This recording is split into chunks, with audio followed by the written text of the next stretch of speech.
Je dirais que l'entreprise de territoire, je n'avais pas beaucoup entendu parler de cette expression-là jusqu'à aujourd'hui.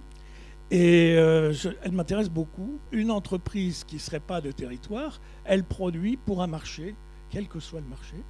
Éventuellement, le marché est anonyme, à l'exportation, etc. Tandis qu'une entreprise de territoire, elle produit des biens ou des services pour une population. Et c'est toute la différence. La France était un conglomérat de sous-ensembles complètement cohérents. Quand il y a des entreprises sur place, elles produisent des salaires qui vont ensuite être distribués sous forme de revenus. Et donc, plus il y a d'entreprises localement, plus il y a d'emplois, plus il y a de la prospérité localement. Mais depuis un certain nombre d'années, on a un écart croissant entre les bassins de vie et les bassins d'emploi. Vous allez avoir des endroits où il y a des salariés qui habitent loin, qui viennent travailler, qui touchent des salaires qui vont aller dépenser ailleurs. Résultat pour le territoire d'avoir des entreprises quasi zéro. Donc, on a des problèmes nouveaux. Et on a des problèmes de délitement un peu du tissu humain, social et économique dans nos territoires. Et je dirais que l'emploi, c'est simplement l'indicateur extérieur de ce malaise profond qui est que les tissus se désagrègent un peu. L'entreprise de territoire, elle vise non seulement à créer de l'emploi et de l'activité, mais à raccommoder le territoire. Donc l'entreprise de territoire, c'est d'abord un ancrage et une préoccupation, mais ça a déjà été dit, pour les populations. Mais je dirais qu'il y a un deuxième aspect dans l'entreprise de territoire, c'est l'aspect ressources spécifiques locales. Pourquoi est-ce qu'il y a 1000 emplois concentrés à Dinan, qui fait 12 000 habitants?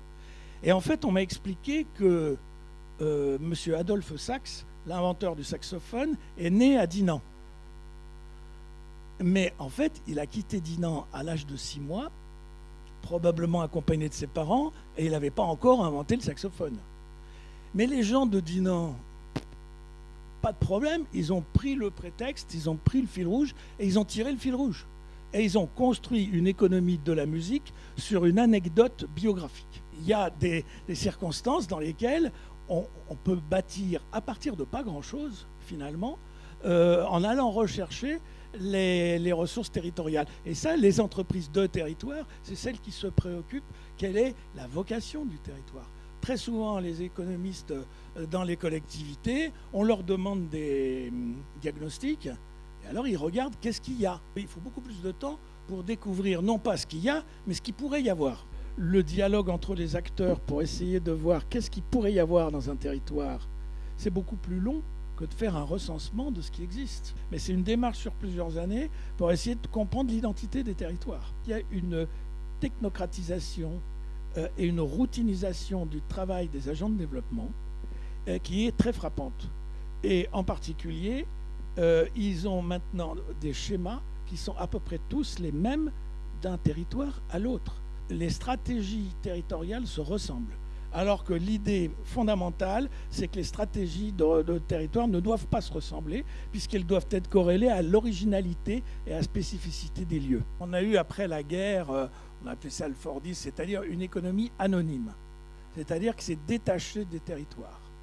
Le problème qu'on vit très fortement aujourd'hui, c'est que le citoyen n'est pas révolté contre sa condition économique, il est indifférent à sa condition économique parce qu'il ne la comprend plus.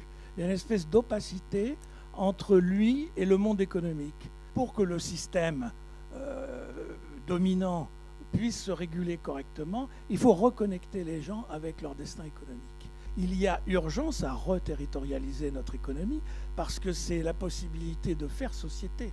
La reterritorialisation, c'est pour tous les secteurs de l'économie. Et il y a toute une réflexion qui n'existe pas ou peu, justement sur les spécificités de l'industrie, en retrouvant dans les savoir-faire les spécificités des lieux. Pour moi, l'emploi, ce n'est pas une cause de développement, c'est une résultante, c'est un résultat. Il faut commencer par avoir des actions qui font société et qui permettent à des groupes humains de maîtriser à minima leur environnement économique.